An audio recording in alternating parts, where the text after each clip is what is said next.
Hey, good morning, everybody. Let's stand together and let's worship the Lord.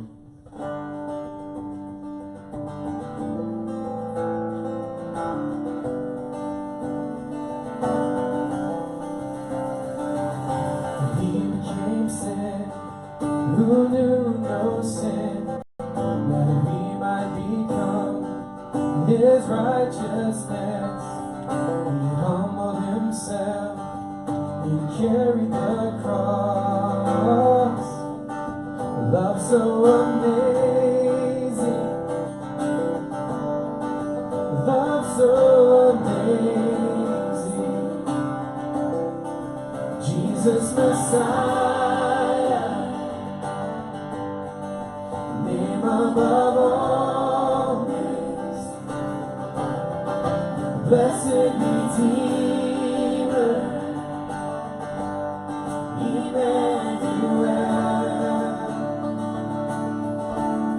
The rescue for sinners,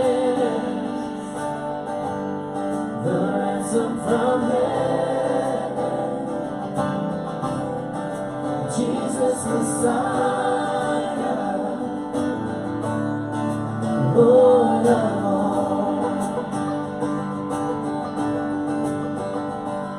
His body the bread, His blood the wine, broken and poured out, all for love. When the world trembled, and the veil was torn, love so amazing,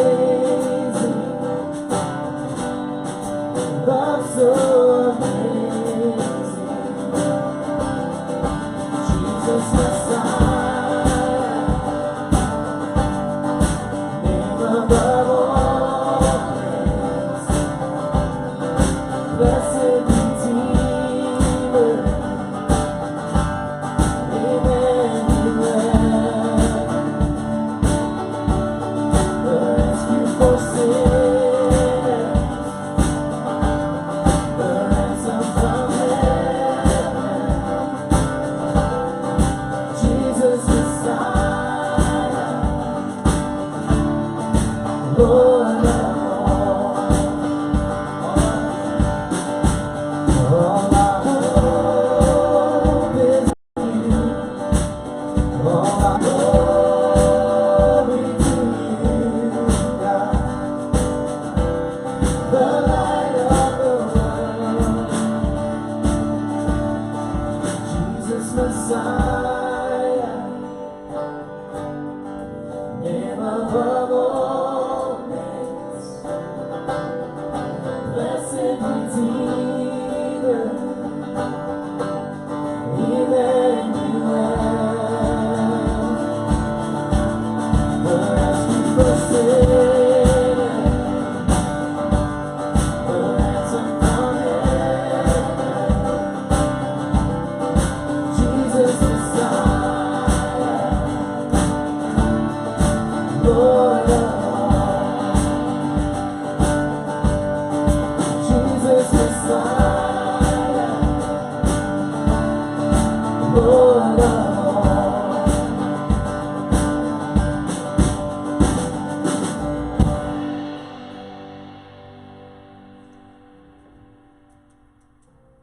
This song we're about to sing, I haven't sung in a while, but again, it's one of those that just really struck my heart when I first learned it, and learned that this was referred to at one point in time the love song of the Welsh revival. So a time when and when I was singing this week and thinking on it, I also thought on Galatians 2, when Paul says, "I've been crucified with Christ. It's no longer I who live, but Christ lives in me. And the life I now live in the body, I live by faith in the Son of God, who loved me and gave Himself for me." And just that one line, years back, and again I come back to that. And I just ask you, as you sing this morning, to think on that. Even if you got to say it to yourself, He gave Himself for me. He loved me, and He gave Himself for me. He gave Himself for me. And however many times you have to say that to really, Christ died for us. He loved us and gave Himself for us. But personally, He loved you. He gave Himself for you. He gave Himself for you. He gave us together with that in our hearts, that He loved us. He gave Himself for us. So let's sing together knowing that Christ is good and He has done that for us.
Christ is sure and steady.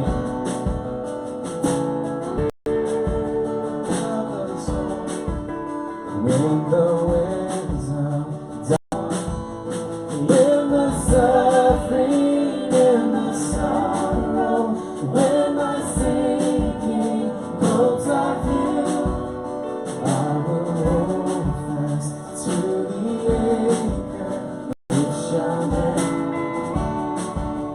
Christ the sure nation claims the battle, and it seems of unbelief. There's my ballast of assurance, seeing God forever through.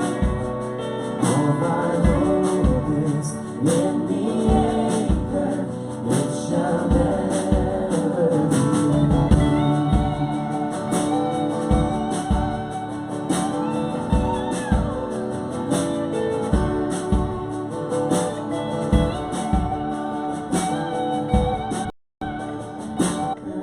As we face the wave of pain, when these trials give way to glory, as we draw our final breath, we will cross that great horizon, clouds behind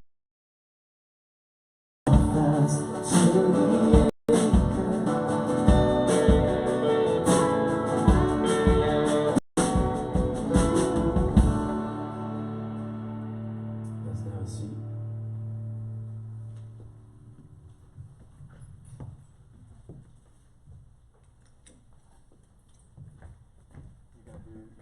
Yeah, I got it. Okay, awesome. I'll just stand here awkwardly. Right.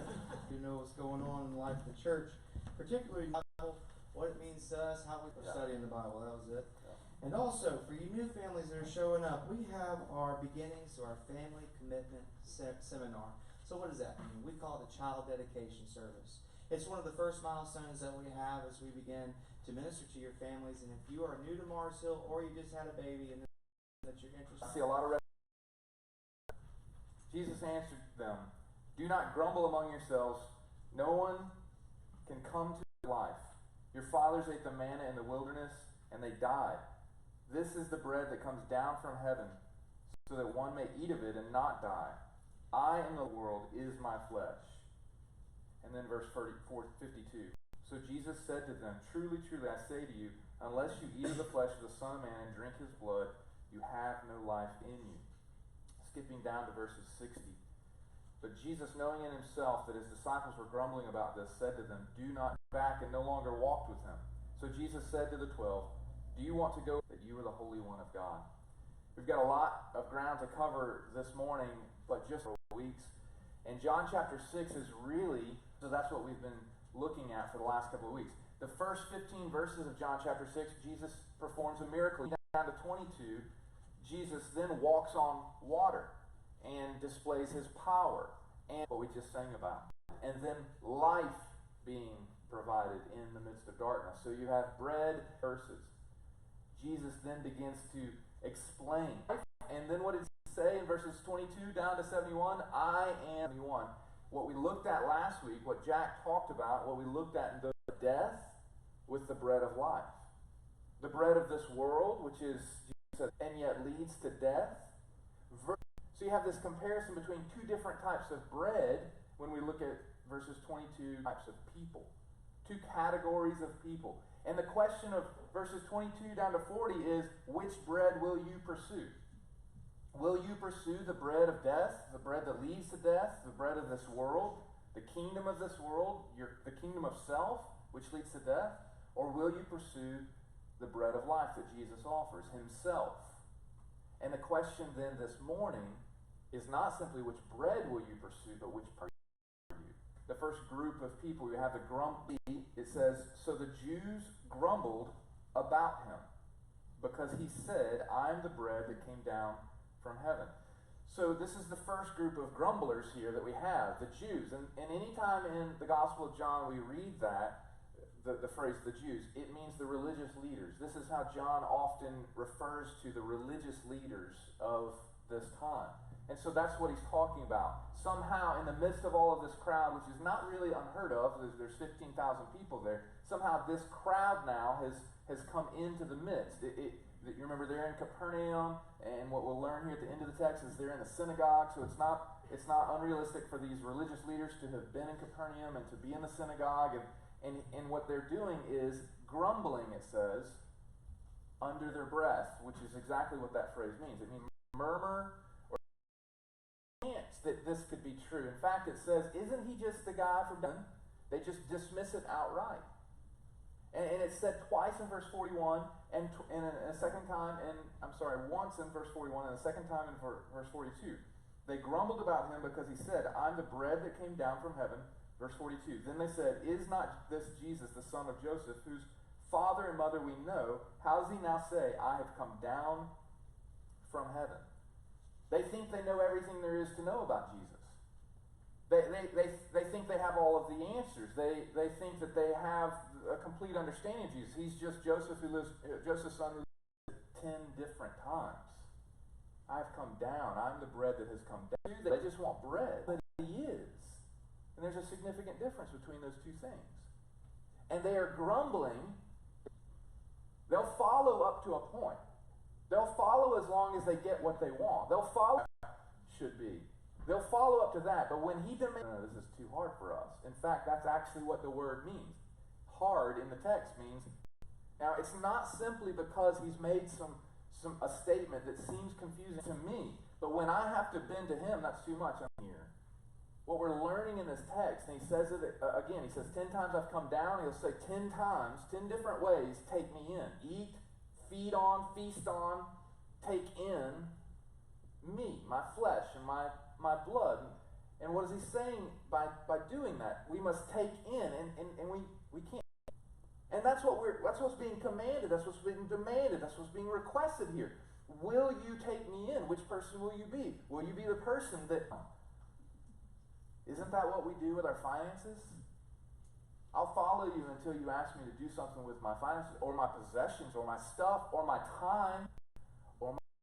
Those groups, they grumbled that they didn't have bread or water in the wilderness, Exodus 16:2, 17:3. They grumbled about their circumstances and the bread that they were given when they finally got it, Numbers 11:1. And then they grumbled about the difficulties of obtaining the land and taking the promised land, Numbers 14. At every turn, they were dissatisfied. God provided at their every turn, and at every turn they were dissatisfied. It was never enough. They always wanted more. Why? Because they didn't want what God is. Think about what they're complaining about. You're the Messiah. You're not the Messiah. We know what is best for our lives, and you're not it.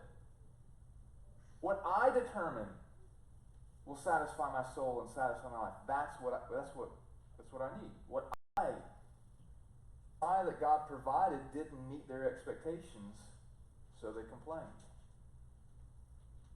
I think about myself, I think about us, and we act like we deserve something from him. What we deserve is death. What we deserve is wrath. What we deserve is to be crushed because of our rebellion, but instead what we get is a Savior, compassionate, benevolent, and caring, and kind, and loving, and He gives His life on our behalf. What do we have to God Himself? In verse 45, he quotes Isaiah 54:13. It says, I'll read 44 and 45.